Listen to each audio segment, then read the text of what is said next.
اور دوسری جانب انسان کو ناشکرا کہا، تو انسان کو ناشکرا کہنا تھا تو کسی اور موقع پہ فرما دیا ہوتا،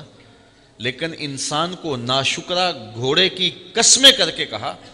تو کہا یہی تو بتلانا چاہتا ہوں، اگر میرے رسول سے نسبت رکھیں تو ذات کے گھوڑے بھی ہوں تو وہ بھی پیارے لگے،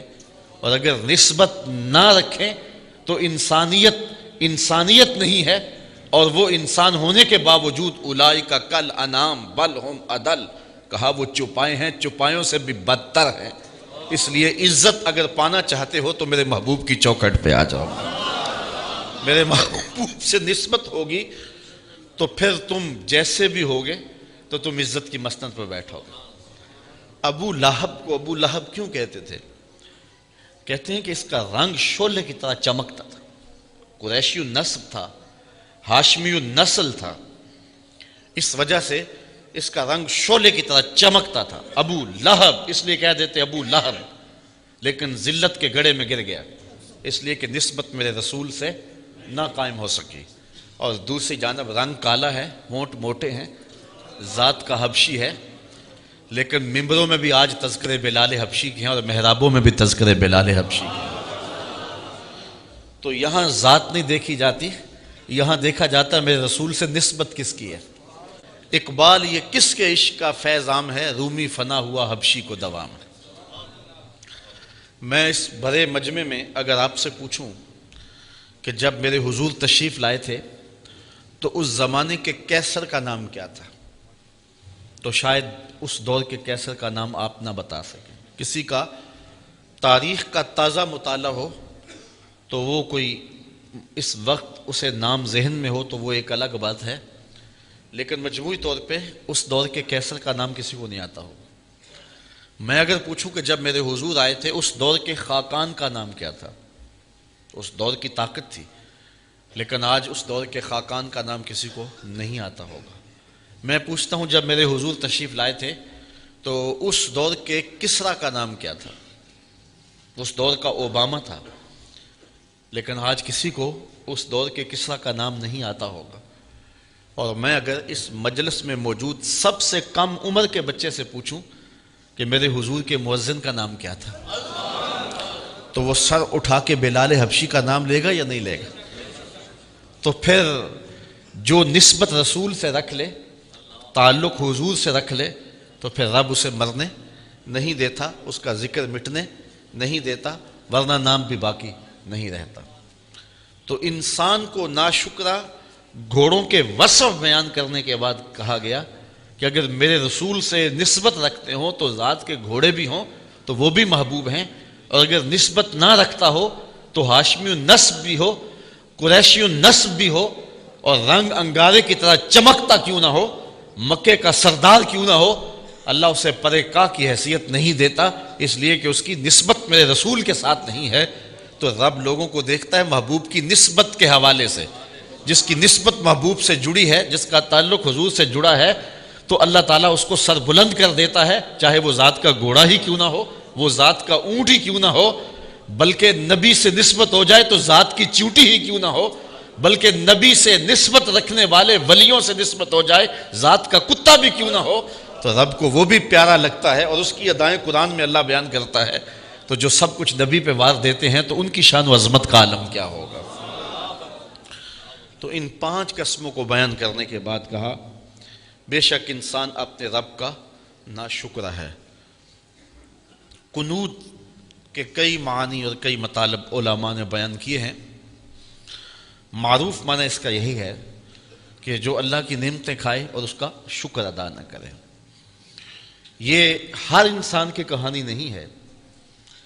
انسانوں کے زمرے میں تو عظیم المرتبت ہستیاں بھی ہیں جو قدم اٹھائیں اور قدم رکھیں تو رب ان اداؤں کی قسمیں کرے۔ یہاں وہ بد نصیب انسان ہیں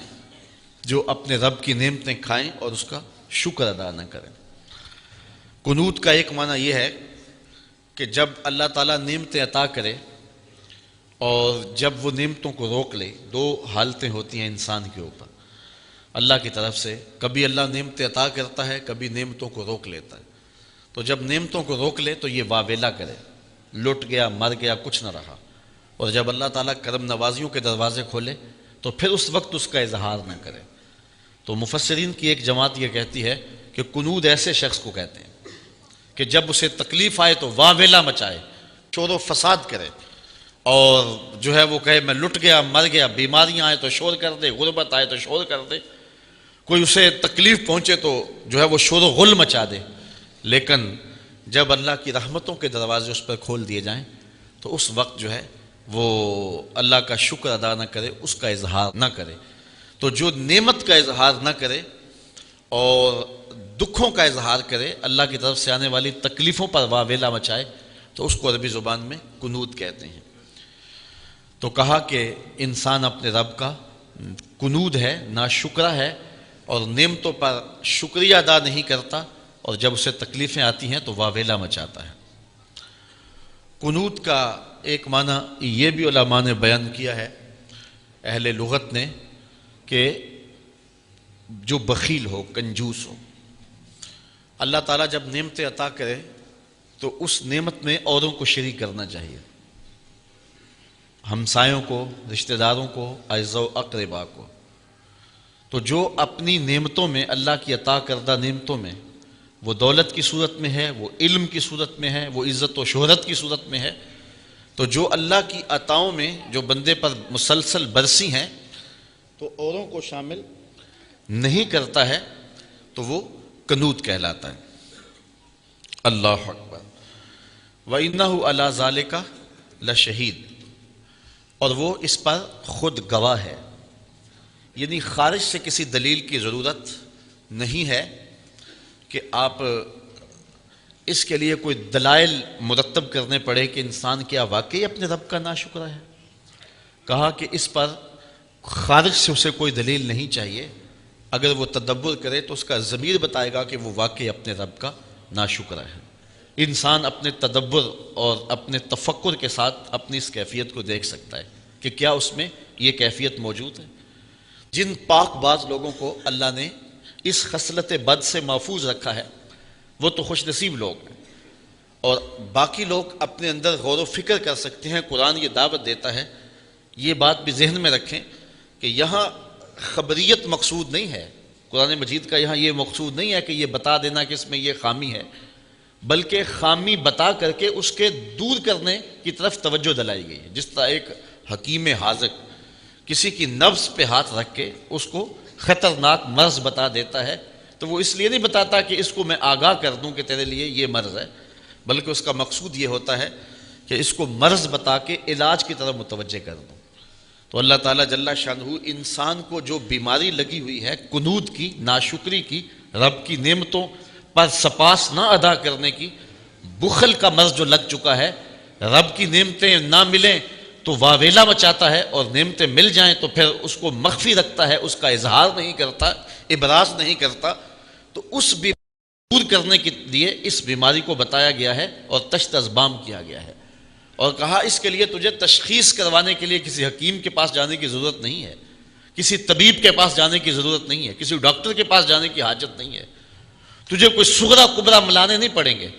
تجھے کوئی تفکر اور تدبر کو دعوت نہیں دینی پڑے گی۔ وَإِنَّهُ عَلَىٰ ذَلِكَ لَشَهِيدٌ، ذرا تھوڑا سا اپنے اندر اتر تو تیرے اندر یہ عیب ہے، تو تجھے نظر آ جائے گا کہ تیرے رب نے تیرے اوپر کتنی کرم نوازیاں کی، تو اس کا تو نے کبھی شکریہ ادا نہ کیا، اور تھوڑی سی تکلیف آ جائے تو واویلا مچا دے۔ انسان اگر اپنے اندر غور کرے تو ہر وقت وہ گڑا رہے سجدے میں، اور تشکر اس کی آنکھوں سے ٹپکے، اس کے طرز زندگی سے ٹپکے کہ اس کے رب نے اس کو کتنا کچھ عطا کیا ہے۔ بہت ساری نعمتیں ایسی ہیں جو رب نے ہمیں عطا کی، لیکن ہمیں احساس بھی نہیں ہے کہ وہ نعمتیں ہیں ہمارے وجود میں، جو اللہ تعالیٰ نے سسٹم رکھے ہوئے ہیں۔ کتنے ایسے نظام ہیں ہمارے اندر جس سے ہمیں آگہی بھی نہیں ہے، لیکن وہ سسٹم کام کر رہے ہیں۔ دنیا کا ایک امیر ترین شخص ہوا ہے اوناسس، اس کی آنکھوں کے یہ جو پپوٹے ہیں یہ کام کرنا چھوڑ گئے۔ اب ڈاکٹر سلوشن ٹیپ لگا کے اس کی آنکھیں کھول دیتا تھا، اور جب اس نے سونا ہوتا تو وہ اتار دیتا اور آنکھیں بند کر دیتا۔ تو کسی نے اوناسس سے پوچھا کہ تیری زندگی کی سب سے بڑی خواہش؟ تو اس نے کہا کاش میں اپنی آنکھیں اپنی مرضی سے کھول سکوں۔ کہا اس کے لیے کوئی دولت کوئی پیسہ تجھے لگانا پڑے تو لگائے گا؟ اس نے کہا ساری دولت جھونک دوں گا، یہ کتنی بڑی دولت ہے کہ میں اپنی آنکھیں اپنی مرضی سے کھول سکوں۔ کبھی آپ نے اس پہ غور کیا؟ ادھر تنکا اڑا، ادھر آنکھ جھپک گئی۔ یہ آٹومیٹک سسٹم رب نے رکھا ہوا ہے۔ ہمیں اس لیے پتہ نہیں ہے، کبھی بل نہیں آیا، کبھی رب نے جو ہے وہ اس پر بل نہیں بھیجا کہ تم اتنی بار دن میں آنکھیں جھپکتے ہو اور یہ سسٹم لگا ہوا ہے، اس کا بل ادا کرو۔ اس لیے ہمیں اس کا احساس ہی نہیں ہے کہ یہ کتنی بڑی نعمت ہے۔ وہ نعمت چھن گئی تو اب پتہ چلا کہ یہ کتنی بڑی نعمت ہے۔ یہ منہ کے اندر جو لعاب آتا ہے، ہم کچھ اندر نگل لیتے ہیں، کچھ تھوک دیتے ہیں، تو یہ لعاب اگر مقدار سے زیادہ ہو جائے تو پھر بھی پریشانی، اور اگر یہ لعاب مقدار سے کم ہو جائے اور یہ بولنے میں مدد دیتا ہے، نظام انہضام میں مدد دیتا ہے، اس کا بینائی پر اثر ہے، تو پھر بینائی کمزور پڑ جائے اور انسان کا نظام انہضام خراب ہو جائے اور اسے بولتے ہوئے دقت محسوس ہو، وہ ایک ایک لفظ کے لیے اپنے منہ کے اندر ایک ایک گھونٹ پانی کا ڈالے اور پھر وہ بول سکے، یہ قدرتی گریس ہے جو رب نے ہمارے منہ کے اندر لگائی ہوئی، جس سے ہم بولتے ہیں، زبان بھی تر رہتی ہے، حلق بھی تر رہتا ہے۔ تو ذرا کبھی اس پہ ہم نے غور کیا کہ یہ کتنا بڑا سسٹم ہے رب نے جو قدرتی لگایا ہے؟ جتنی مقدار ہمیں چاہیے اندر سے اتنی مقدار ہمیں مل رہی ہے۔ تو اس طرح آپ اپنے جسم پہ غور کرتے چلے جائیں، اپنے اعضائے بدنیہ پہ غور کرتے چلے جائیں۔ رب کی قدرتوں کا ایک نمونہ ہے حضرت انسان۔ آپ کھانا کھانے لگتے ہیں تو ذرا اس پہ غور کریں کہ کھانا جب کھانے لگتے ہیں تو سب سے پہلے اس کو آنکھیں دیکھتی ہیں تاکہ اس میں کوئی کیڑا مکوڑا تو نہیں ہے، کوئی اس کے اندر ایسی شے تو نہیں ہے، کوئی غلاظت تو نہیں ہے۔ دوسرا مرحلہ ہاتھ چھوتے ہیں اس کو کہ اگر زیادہ گرم ہو یا زیادہ ٹھنڈا ہو تو پھر ہاتھ دوسرا فیصلہ دیتے ہیں، پھر اس کے بعد اس کو منہ کے قریب لاتے ہیں۔ تو قدرت نے جو سونگھنے کی قوت ہے وہ منہ کے قریب رکھی ہے کہ اگر وہ بدبودار ہو وہ آپ کا ناک بتا دے کہ اس کو نہیں کھانا، پھر اس کے بعد آپ نے زبان پہ رکھا، اگر وہ لذیذ نہیں ہے یا کڑوا ہے یا بد ذائقہ ہے تو زبان کہتے ہیں اسے یہیں سے اگل دو، پھر اس کے بعد دانتوں سے پیستے ہیں کہ اگر اس کے اندر کوئی پتھر آ گیا ہے، کوئی ایسی سخت چیز ہے تو وہ یہاں سے اگل دیں، پھر اس کے بعد حلق سے نیچے اترتا ہے۔ تو ایک لقمہ منہ تک جاتے ہوئے کتنے مراحل طے کرتا ہے۔ اب کانوں کی جگہ اگر ناک رکھ دیا جاتا اور ناک کی جگہ کان رکھ دیے جاتے تو بتاؤ کہ لقمہ جب اٹھاتے تو محسوس ہی نہ ہوتا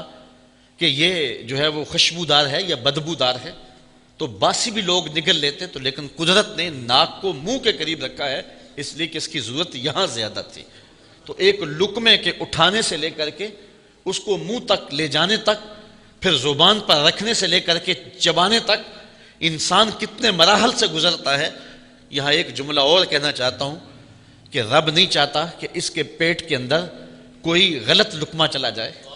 پہلے دیکھ لے غلاظت تو نہیں، پھر چھو لے زیادہ گرم تو نہیں، پھر سونگھ لے بدبودار تو نہیں، پھر چکھ لے بد ذائقہ تو نہیں، پھر پیس لے کہ سخت تو نہیں ہے۔ جو رب یہ نہیں چاہتا کہ ایک لقمہ بھی غیر مناسب اس کے پیٹ میں چلا جائے، وہ رب کیسے چاہے گا کہ اس کے پیٹ میں حرام بھر جائے اور یہ جہنم کی آگ خریدتا رہے؟